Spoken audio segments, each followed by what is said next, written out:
শুভ সকাল বন্ধুরা, কেমন আছেন? আপনারা কে কোথা থেকে দেখছেন এবং কে কোন দেশে আছেন নিশ্চয়ই কমেন্ট করে জানাবেন। আমি পর্তুগাল লিসবনে থাকি। তো সকালবেলা আমি আসলে হাঁটতে বের হয়েছি। কিছুটা ঠান্ডা পড়েছে এখন।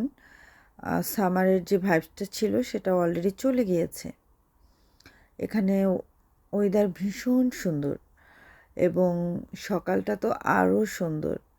আমি আমার বাচ্চাকে স্কুলে রেখে, কাছেই স্কুল, ওকে স্কুলে রেখে আমি বাসায় ফেরার পথে কিছুক্ষণ হেঁটে বাসায় ফিরি, কারণ শরীরটা অ্যাকচুয়ালি সবার আগে।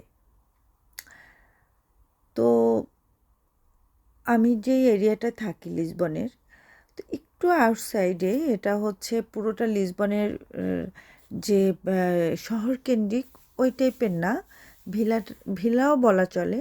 কারণ হচ্ছে যে একটু কোলাহল কম, মানুষের যে ওই গ্যাদারটা আসলে এই এলাকাটাতে ওইভাবে নেই।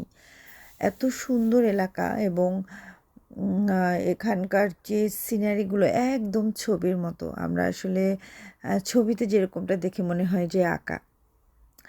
তো আমার তো ভীষণ ভালো লাগে, আমি আসলে ভীষণ এনজয় করি এই যে ব্যাপারগুলো। তো হাঁটছি, হেঁটে এক পর্যায়ে তো অবশ্যই ক্লান্ত হবে। আমি অলরেডি একটু ক্লান্তি ভাব এসেছে। আমি এখন বাসায় চলে যাব। বাসায় গিয়ে আসলে নাস্তা বানাবো বাসার জন্য। আমি সকালবেলা অতটা আসলে তেমন একটা খাওয়ার অভ্যেস নেই। সকালবেলার যে নাস্তাটা আমার সবসময় থাকে মেনুতে, সেটা হচ্ছে যে লেবুর জল।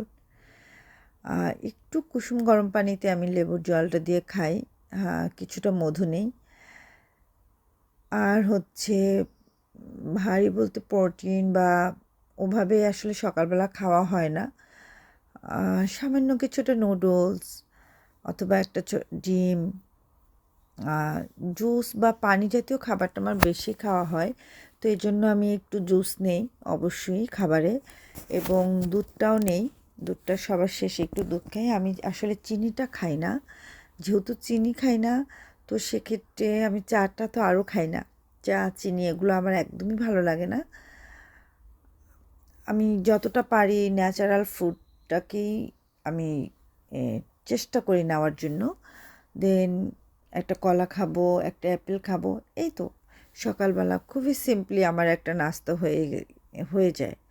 তো আপনারা আসলে সকালবেলা কে কী খান এবং কিভাবে আপনাদের সকালটা শুরু হয়, কার কী করে?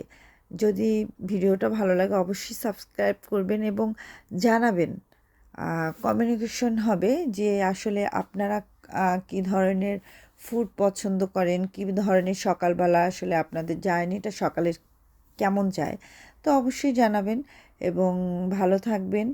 আর সামনে অবশ্যই